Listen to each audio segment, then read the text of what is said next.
নমস্কার, আমার আরও একটি নতুন ভিডিওতে সবাইকে স্বাগত জানাই।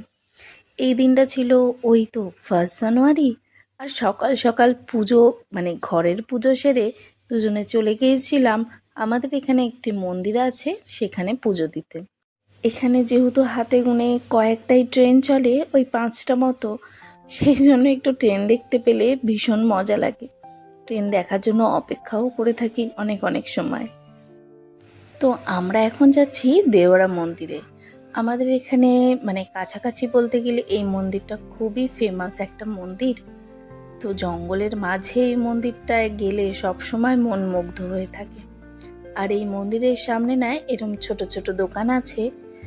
আদিবাসী সম্প্রদায়ের মানুষরাই মূলত এই দোকানগুলো দিয়ে থাকেন, আর ওনাদের কিছু বাড়িও ওই দিকটাতে আছে। তো ওনারা ওখানেই থাকেন আর এই মন্দিরটাকে পরিচালনা করেন হয়তো। আর পুরোহিত তো রয়েছে। খুব সুন্দর সুষ্ঠুভাবে কিন্তু আমরা এই মন্দিরে আসলে পুজো দিতে পারি, ওটাই যেন আমার মনটা ভরে যায়। এখন তো অনেক জায়গায় সুষ্ঠুভাবে পুজোটাও দেওয়া যায় না, তো এখানে আসলে যখন ভালোভাবে পুজোটা দিতে পারি, মনটা ভীষণ ভালো লাগে।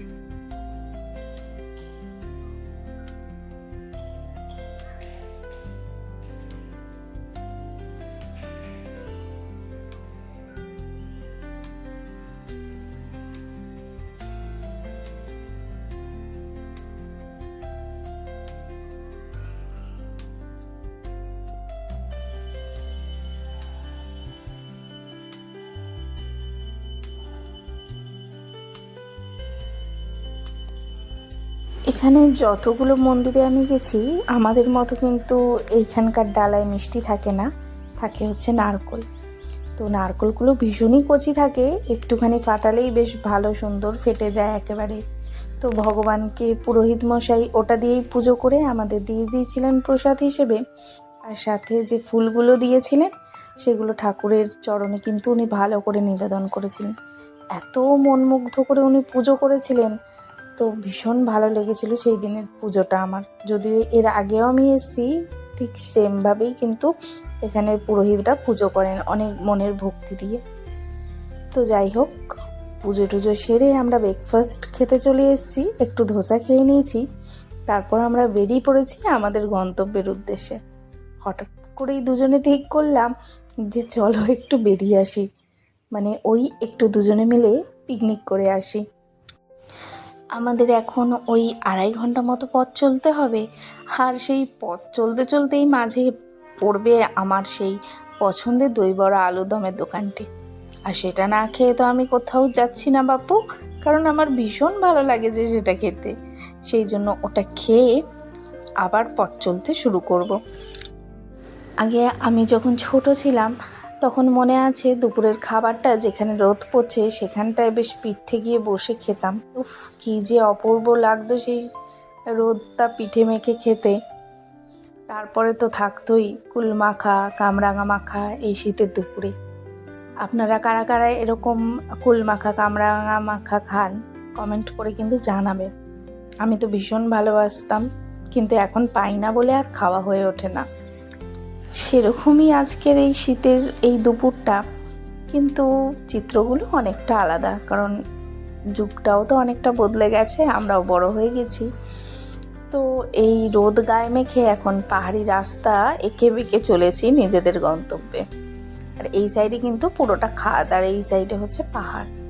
আমার আজকে এখানে যাওয়ার একটাই উদ্দেশ্য, যে উদ্দেশ্যটা আগের বছর আমি করে রেখেছিলাম, প্ল্যান করে রেখেছিলাম যে এই বছরে আমি এখানে একটা পিকনিক করব। ভেবেছিলাম সবার সাথে করব, কিন্তু সবাইটা তো আর কেউ নেই। তো আমরা দুজনে মিলেই যথেষ্ট দুজনের পিকনিকের মজা উপভোগ করার জন্য। আর এই রাস্তার দুধারে যে গাছগুলো, সেই ছোটোবেলায় অনেক সময় আমরা গ্রিটিংস কার্ডে এরকম ছবি কিন্তু দেখতে পেতাম। আর পাহাড়ি রাস্তা এমনিই অনেক সুন্দর হয়, আর সেখান থেকে চলতেও বেশ কিন্তু ভালো লাগে। অবশেষে আমরা পৌঁছে গেছি আপার কোলাব ড্যাম, যেটা উড়িষ্যার কোরাপুটে অবস্থিত। তো এখন বেশ খানিকটা সময় আমরা এখানে কাটাবো। আগেরবার যখন এসেছিলাম তখন দেখেছিলাম সবাই ওই নিচটায় বসে পিকনিক করছিল, গান নাচ এইসব হচ্ছিল। তো তখন থেকেই আমার ভীষণ ইচ্ছে ছিল এখানে আমরাও পিকনিক করব। তো দুজনে মিলে তাই সেই ইচ্ছেটা পূরণ করতেই আজকে চলে এসেছি। যদিও খাবারগুলো কেনা, কোনো খাবারই বাড়িতে বানানোর সময় হয়ে ওঠেনি, তাও ওই আর কি শীতের দুপুরে দুজনে মিলে একটু এই মনোরম প্রকৃতির মাঝে বসে খাবার খাওয়ার কিন্তু মজাটাই আলাদা।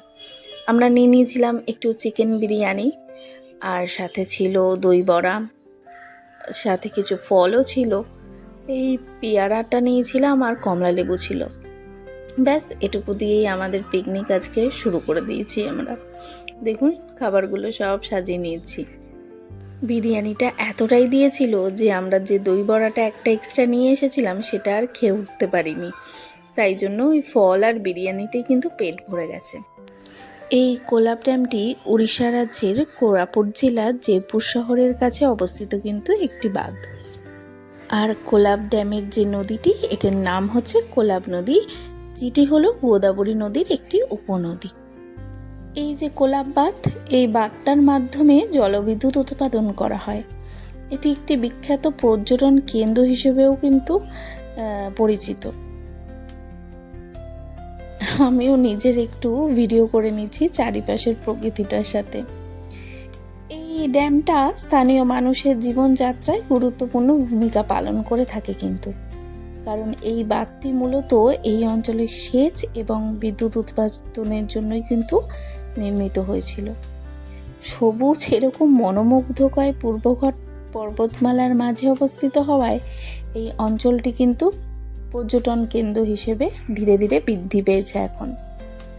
আগেরবার যখন এসেছিলাম তখন তো এই নিচেও নামিনি, উপর থেকেই দেখে চলে গেছিলাম, কারণ সময় ছিল অল্প। তো এবারে হাতে সময় করেই এসেছি যাতে নিচ অবধি নামতে পারি। যদিও আমি পুরো নিচ অবধি নামিনি, ওটা বাকি ভিডিওটা আমার বর করে এনে দিয়েছে আমাকে, কারণ এতটা নিচে সিঁড়ি দিয়ে নামা আমার ভীষণই একটু চাপের হয়ে যায়। যারা যারা ভাবছেন এদিকটা ঘুরতে আসবেন, মানে ওই জয়পুর বা কোরাপুট, তারা কিন্তু এই কোলাব ড্যামে অবশ্যই একবার এসে ঘুরে যাবেন, খুব ভালো লাগবে। হতাশ তো হবেনই না একদম শীতকালে আসলে। আর আমার মনে হয় বর্ষার সময় আসলে ড্যামটা বোধহয় খুলে দেয়। সেই বর্ষার সময়ও একবার আসার ইচ্ছা আছে, যখন ড্যামটা খোলা থাকবে সেটা দেখতেও তো আরও অপূর্ব লাগবে বলুন। চারিদিকটা এত পরিষ্কার পরিচ্ছন্ন করে রাখা সত্ত্বেও কিছু মানুষ আছে যারা এই জিনিসগুলোকে নষ্ট করে দেয়, মানে প্রকৃতিটাকে নষ্ট করে দেয়। কে যে কুরকুরের প্যাকেট ফেলে রেখেছে, আরও টুকটাক ছোট ছোট প্যাকেটও ফেলা ছিল, তারা যদি একটু প্লাস্টিকে করে নিয়ে বা ডাস্টবিনে ফেলে দিত ভীষণ ভালো হতো।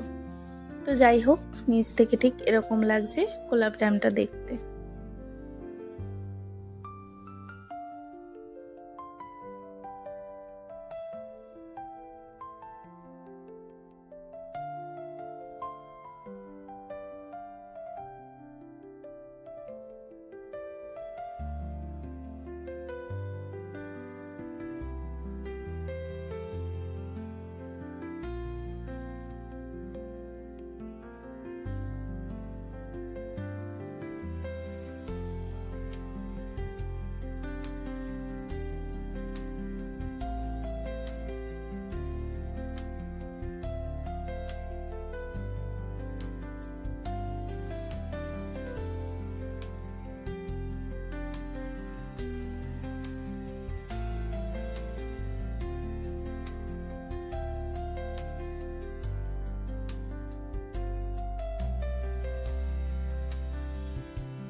তো ও নিচ থেকে ভিডিওটা করে এনে দিয়েছে, ততক্ষণে আমি পেয়ারাটাকে মেখে নিয়েছি ভালো করে।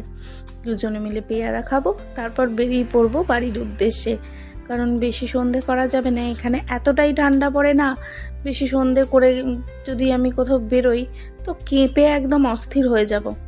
সেই জন্য এখন আর বেশি সন্ধে হয়ে গেলে মানে চেষ্টা করি দিনের আলোতেই ঘরে ঢুকে যাওয়ার, সে যেখানেই যাই না কেন।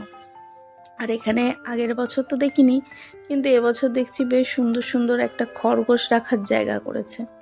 তো খরগোশগুলো কীরকম ড্যাব ডেবিয়ে আছে দেখুন। আর এই উপর থেকে কোলাব ড্যামটা ঠিক এরকম লাগে দেখতে।